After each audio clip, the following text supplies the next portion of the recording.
so excited to see you. How have you been? I'm doing great. Thank you so much. Yeah, you look healthy and happy and safe. I'm so glad to see you. And yes, can you, yeah, and can you just say hello to our viewers? Yes, of course. 안녕하세요. 반갑습니다. Kathleen Che입니다. Welcome to our show. Thank you.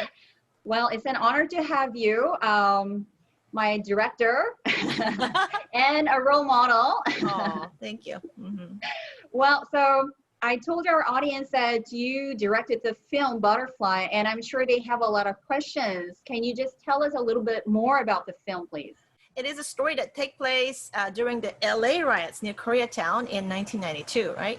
So it depicts the conflict and tension between the Korean American and the Black community at that time. So basically, the story takes place in a hospital setting, in a clinic, where a Korean American nurse by Jane Lee, she struggles with her feelings towards a wounded Black guy, right? Black man who comes into the clinic, and she suspects that he has something to do with her family store that was burnt down, as well as her father's disappearance.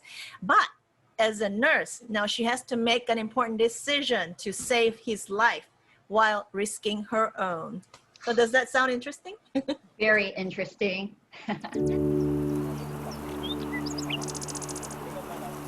아빠, 저기 애벌레 좀 봐. 되게 못생겼다, 그치? 저기 날아가는 파란 나비도 못생겼니?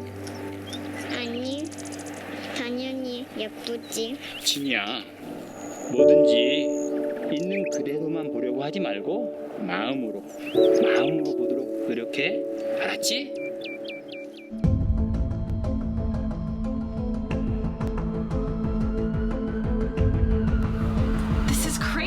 Have spread to Koreatown.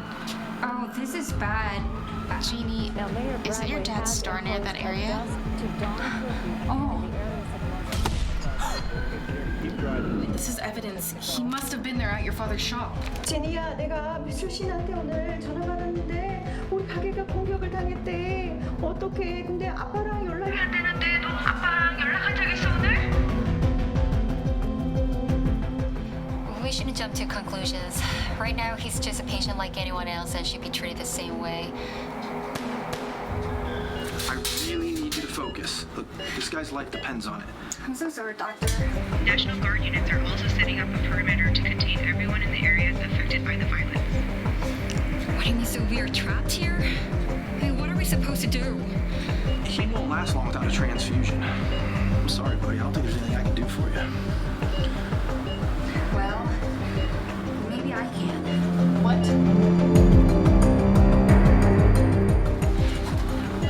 It's okay, I can do a little longer. No, it's too dangerous. I'm not gonna let you kill yourself for this guy. Okay, Alicia. Ginny. Dr. Williams!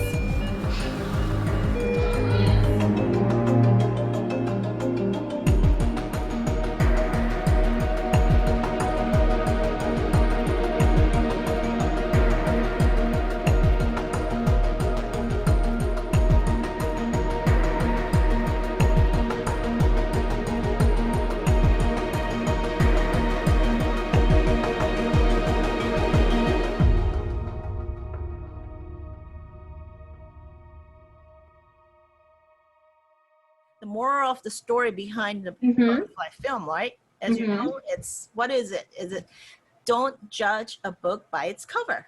Absolutely. Right. A lot of people tend to do that. When I thought of the title Butterfly, I thought of the song Nabia. Right. But as you know, it's a lullaby. So it's kind of like, okay, it's a child song, but I had this sound in my head. So I said, you know, I can play this differently. It to the, the theme of the film, which that's what I did that. Wow. It was very touching. I do still remember.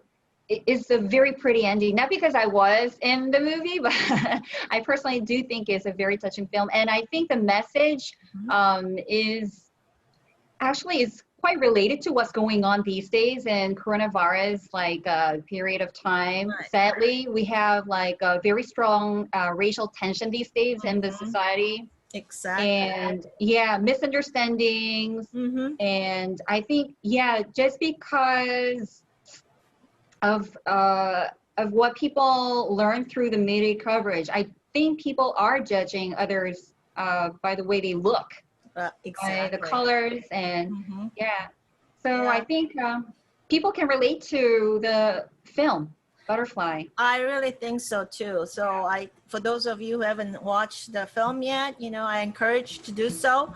Not just because I directed it, but it's, I think the moral of the story, the meaning of the Butterfly film, I think it's very inspiring and relatable, especially to what's going on right now. Yeah, I agree. So I want to maybe share some of your stories from the beginning. How did you start like your broadcasting life? What was your first role? When was it? With who? I was only, 10 and a half, and I was living in Brunei. That's where I grew up. My whole family moved there, right? I still remember very vividly in my mind the first day when I was called by my teacher, say, hey, you're on next, right? Wow. I was so excited, and I still remember what I was wearing, what I was looking like. And so I went to the studio, and it was like cameras and lights everywhere, right? Because it's a live show. Now I'm a little bit fearful of a live show. Pre-recorded shows, but back then I really enjoyed that.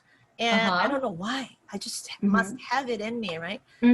So I did that. I played like 3 songs consecutively, flawlessly, without any mistake. And to top it off, I was paid I think it was close to $200. Yeah, and it was 10-year-old. Yeah, that's a lot of money in '80s. So it was a very popular show. Wow. Yeah, so you get paid. And ever since then, I went back 2 years later. I was hired as a musician, a dancer in an entertainment division. I was modeling also. That was my experience in Brunei. In college, I started to work as a freelance English reporter, for KBS, NBC, broadcasting companies would call the club that I belong to. Interpreters Club at 외국어 대학교, right?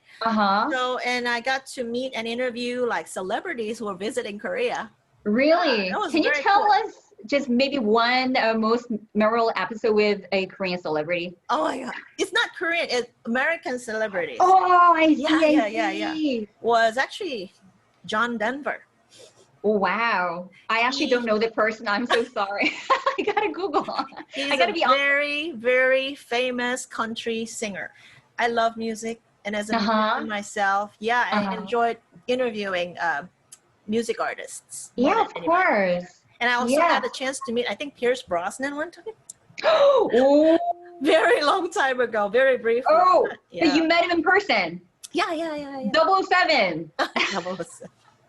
That was I think 1990 or something like that. Yeah, wow. That's what I enjoyed, meeting people all the time. Yeah. Very interesting. And also, did you know that I hosted a few episodes of a show called Let's Explore Korea on Arirang TV. Oh, wow. Yeah, I did that. It was a lot of fun. I felt comfortable in front of camera since I was a kid. Yeah, yes. I can tell. Yeah. So I did that. Yeah, I'm sorry because just not many kids experience such thing. And so you stood out since you were very young. I just enjoyed doing new things that are very exciting for me.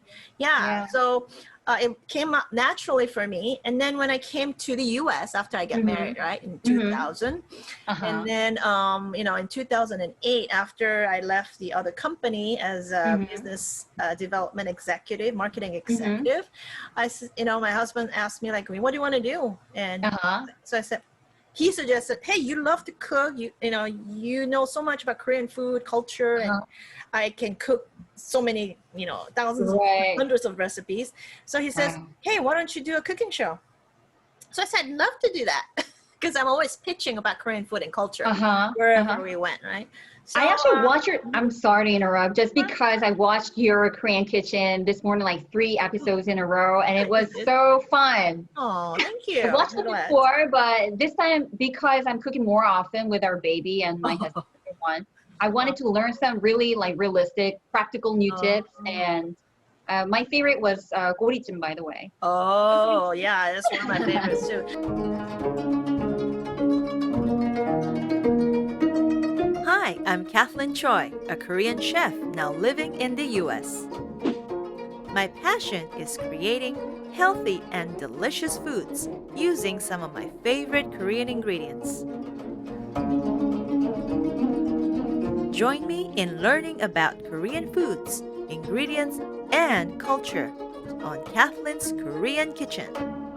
Well, I produced 4 seasons total, right? So there are a lot of episodes with different people, some with chefs, and a lot of different like traditional and fusion, like Korean-inspired recipes, which I developed on my own. So, I mean, the whole idea behind that was I wanted to create awareness and educate the Americans here in the U.S. About our nutritious, right, and delicious Korean foods, and also about our culture and traditions. Yeah. So that is also featured in my season 4 show, especially. Of course. Now, Asian Voices, right? Yeah. The Asian community, yeah, which is again the first and only television show that highlights the Asian Pacific Islanders and organizations and culture in the US. Yeah. Wow. So, how long have you been hosting Asian Voices again, Kathleen? Well, I started when I first I founded a nonprofit organization called Asian Culture Media Alliance, right? ACMA for short. And it's because not to make money or to become famous, because I really felt the need to provide the community, our underserved community, with a voice in mainstream media. And so I said, hey, who better than me, right? I can do that. I have the resources. Eric's always supporting what I want to do. Right. So with his help, I was able to produce and launch Asian Voices in 2013. 14, sorry, 2014. 14, okay. So now we are in season 4. Yeah. Hello, and welcome to Asian Voices. We are your source for Asian and Pacific Islander culture, lifestyle, and entertainment. I'm Kathleen Choi, and I'll see you on Asian Voices.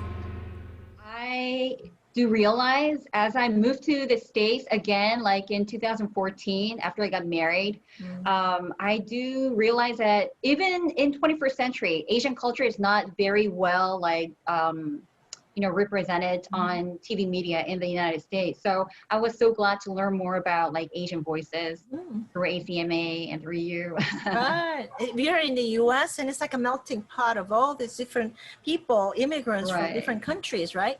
Right. But at the end of the day, you're here in the US, you have to assimilate into the culture, but you can never forget where you're from, your heritage and roots. Yeah, I think that's really important.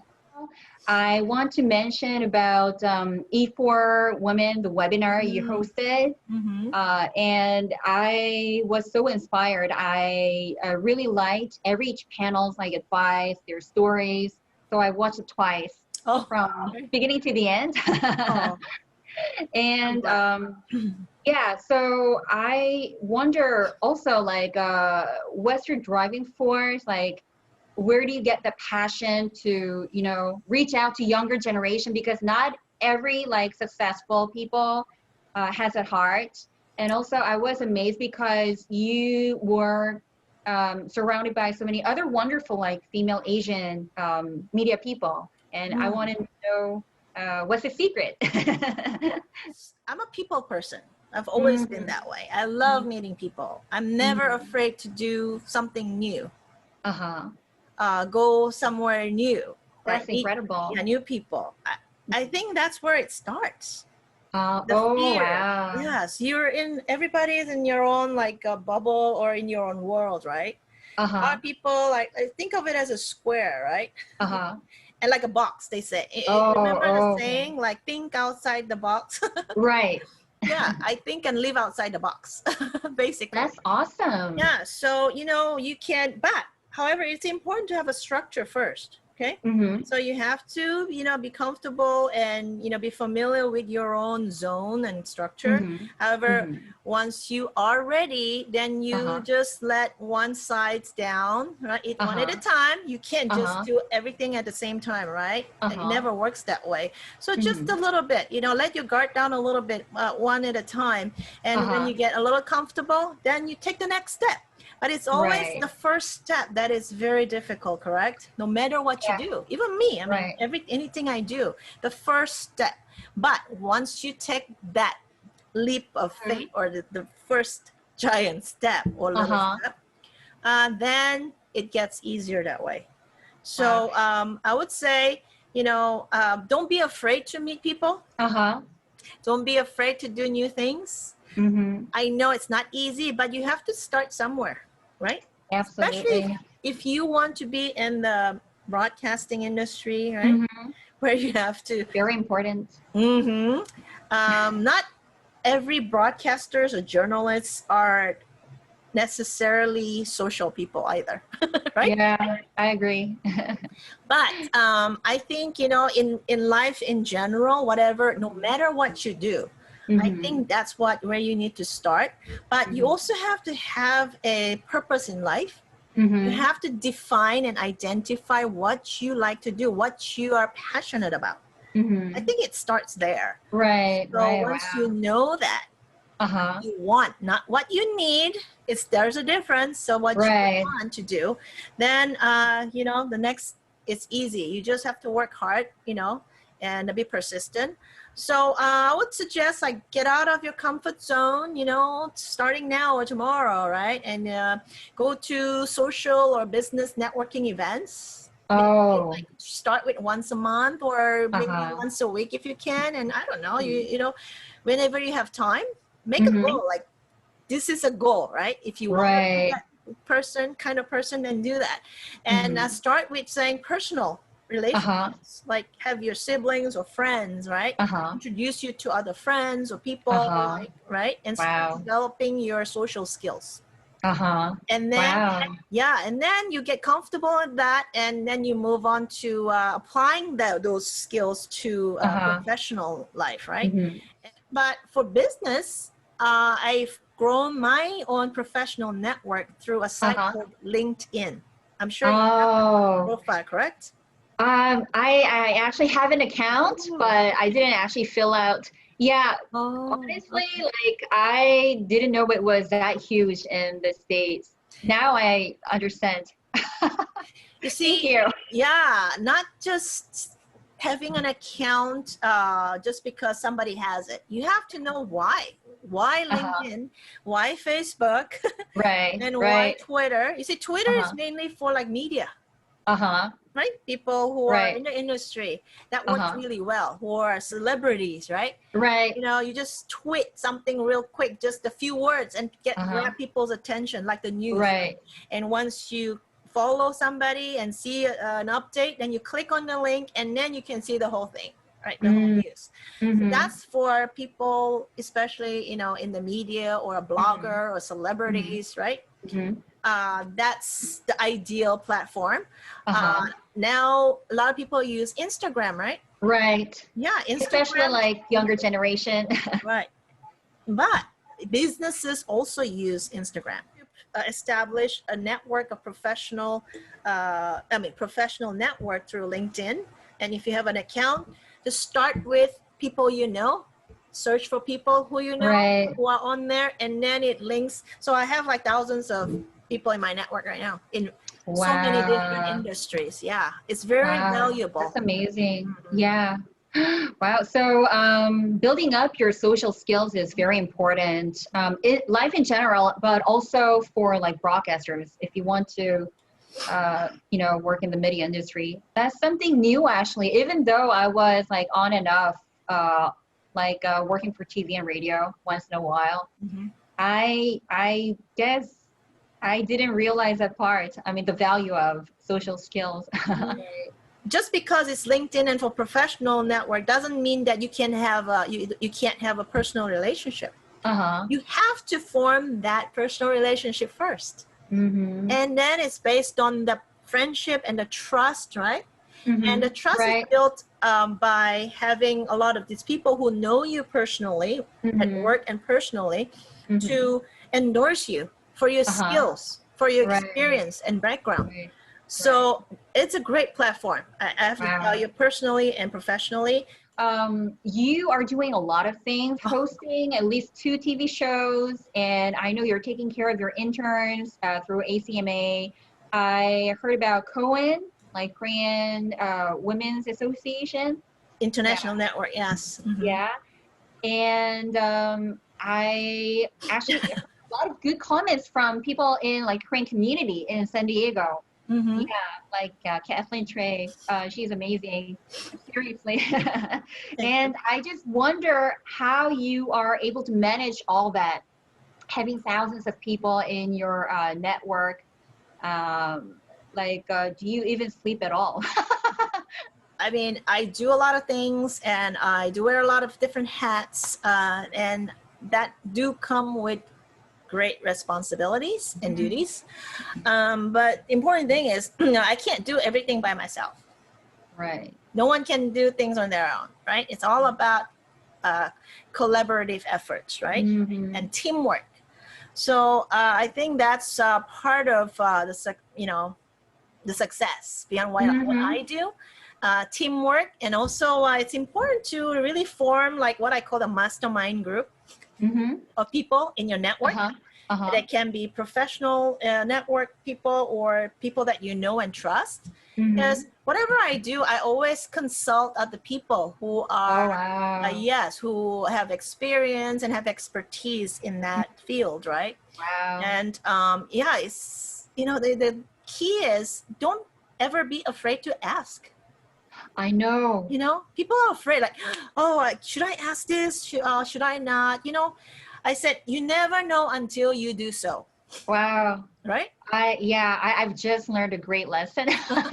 I couldn't have produced my own shows, set up my own nonprofit organization without the collaboration of all these people who like-minded people from different communities. And especially my husband, Eric. I have to always bring him up because when we met, he already had a production business, and that's how he asked me about my cooking show. He was the one main force behind my cooking show, and that's also fully supported me with whatever I did, and especially with producing Asian Voices and my cooking show. So when you have a structure, right, and I combine structure with a little bit of flexibility. I like to be flexible too. Me too. Yeah. So if you don't have that, that's going to be tough working with other people, right? But so organized planning. Make sure that you know what you have a daily routine. So organized planning also includes like making a note. Start by making notes. Yeah, I realize that's very important. Right. And like, for example, like before you go to bed, have a notepad. Right. And say, all right, what am I doing tomorrow? Important things, write it down. Right? Action items. And then so in the morning, because otherwise you forget, right? I just wanted to show my journal. Okay, let me see your journal. Yeah, it's just called like Strength and Dignity up here. And even though I'm a full-time mom and I do a little bit of like writing and creating YouTube videos, I try to write down even one line because it helps me. Absolutely. Yeah, anything, you think of inspirations or something that you remember that you don't want to forget, write it down, right? Right. Yeah, that's the thing. And then also reminders in your calendars or on your phone. So that's organized planning and decision making. Oh my gosh. I have to say a lot of people tend to procrastinate, push things off. So one important thing that you probably should try to do is like, whenever there's something you remember, say, okay, I'll do it tomorrow or later. Don't do that. Just do it right now. When you remember something, I love it. Do it right away. I love it, really. Wow. If you just start doing that, I'm sure, you know, you feel better and it's just a good feeling. You know what I mean? That's so exciting. You know, Mhm. it's very important for me and for you Uh-huh. to keep track of your health, keep your health in check, and then Right. put yourself first. Because you know what? As the saying goes, God helps those who help themselves, right? Yeah, You right. have to be in a emotionally, Mhm. physically, financially good Mhm. state before you can Mhm. help others. Mhm. So always remember Absolutely. that. Yeah. Right. Right. You know, I don't really share my age with people publicly, especially, but I don't know that I think it's okay because now I'm a mom. I just Uh-huh. turned 40 a couple months Ooh, ago. oh my God, a big 40. Happy birthday. Thank you. Yeah. And I do feel my body tells me actually that I have to put myself first sometimes. Yes. Like, yeah, even though like love sacrifice is so important, if I cannot function, my body cannot function, then I cannot help others. Right. So if your body is sad, then your mind is sad also That because too. they're kind of, yeah, correlated. I Yeah. actually talked about that in my cooking show, that Oh, your really? emotion actually Uh-huh. affects the taste of your food that you Yeah. make, Oh, right? yeah. Yeah. I agree. Yeah. So when you do Right. something, when you make food or work on projects, when you talk to someone involved in a, you know, like an event or project, Mhm. you have to have prepare yourself, you know, in that mindset. You know, you Uh-huh. have to have positivity, right? And Absolutely. don't, you know, exude like negative energy. And you Oh, want to I don't like surround negative yourself with energy. people with good vibes as well. Okay. Yeah, yeah. Wow. Thank you for that. I No really worries. appreciate that tip. You're Yeah, welcome. because like sometimes some people they can drag you down and I think depression can be also contagious. But then like as you said, positive energy can be also contagious. So if I Very. surround myself with like positive people, Mm-hmm. it does affect me in a Mm-hmm. very good way. Yep. I just have one last question. Sure. I'm gonna Okay. let you go pretty No soon. Just problem. one Mm-hmm. last question. So, I know you have a lot of things going on, and because you're a very organized person, I believe that you have some future plans. And Oh, can you okay. share this a little bit? Yes, I always have future plans, and as always, plans change too. But if Mm-hmm. fundamentally, if I want to do something, I have a passion for it, I go for it. Uh-huh. And one of them is, like I was saying, an online show. It's called, Uh-huh. okay, I'll reveal it for the first time, Kathleen's K-Flix Cravings. Oh, Or wow. K-Flix, you know what? We change it, K-Flix Kitchen. So what it Oh, is, yeah, wow. I will host a show because Uh-huh. to educate the Americans Mm-hmm. and create awareness about Mm-hmm. K-dramas and Mm-hmm. films, and at Yeah. the same time Uh-huh. introduce the delicious Korean food that are featured in them. Yum. That sounds so It fun. is a That's fun so project, very right? creative. Yeah, thank you. I Wow. don't think there's any show that do both. I know there's a lot of Uh-huh. cooking shows out there, Uh-huh. but like I said, it's about educating and create awareness about the wonderful films and dramas out there. And then Uh-huh. number two, I'm currently working on finishing up a script for a feature film. I think Oh, you might know the wow. title, Kimchi Pasta. Oh, yeah. I actually Yeah, loved the trailer. I watched it thank more you. than once. Yeah, that's actually Wow. started with a short film, student film project, but Uh-huh. we love the concept, you know, behind it and the Mm-hmm. message behind that show. It So was really Eric and I have cute. been working on it and currently trying to finalize the script Oh, and wow. yeah, and bring it to life. Yeah, And so wow. I'll keep you posted on that. Thank you. And another film project, another feature Uh-huh. film project based on actual events and a person, actually about Oh, my dad's wow. story. Very Oh, fascinating wow. story. So I want to have the opportunity to produce the film as well. And then, you know, last but not least, you know, continue Mm-hmm. expanding all the media programs for my nonprofit organization, and Mm-hmm. while mentoring and empowering the younger Mm-hmm. generation of Asian Americans, Pacific Islander, right? Uh-huh. Filmmakers and storytellers. That's like, you know, my ongoing passion. Uh-huh. You know, instead at this stage in my life, I want to focus more on being behind the camera and Uh-huh. producing and directing and creating more programs in the future. Wow. Well, Wow. that's a lot more, but you know, let's just stop at that for now. We still want to see you in front of the camera too, Kathleen. Every now and then I'll come on. Yeah, so I'll have my pet projects going on. Oh yeah. Asian Voices, I'll still host that, and also Great. the new show. But yeah, Uh-huh. I want more and more other new faces, younger faces to come on to be featured in front of the camera.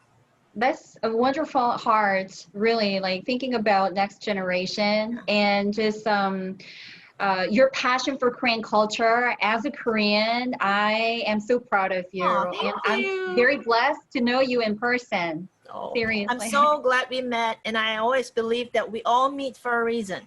Of We were course. destined to meet. And when I first saw your resume and the link and your photo, and I can feel that energy and the passion in the text, right? I haven't met you in person, but I saw you and I envisioned the character, and I said, this is you.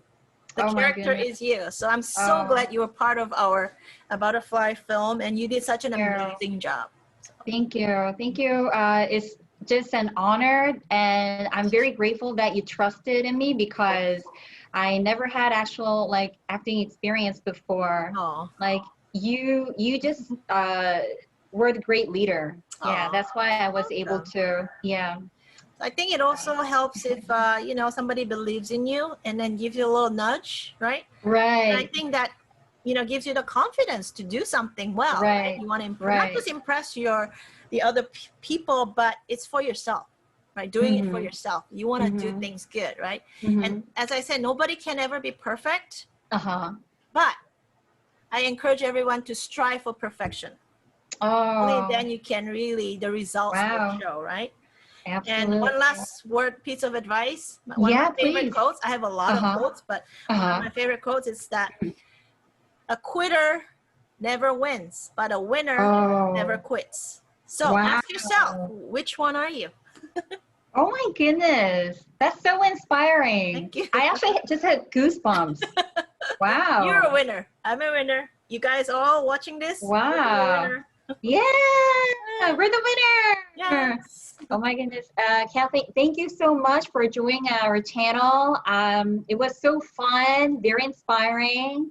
And I was actually a little nervous because, again, you are the biggest celebrity we've ever had on our channel.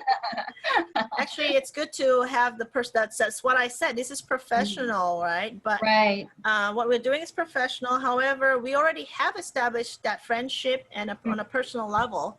So, and you know me, I'm social, I'm personal. Don't be afraid of me. There's nothing to be afraid of.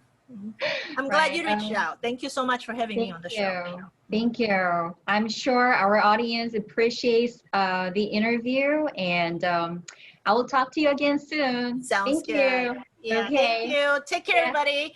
Yes. Stay safe. You too.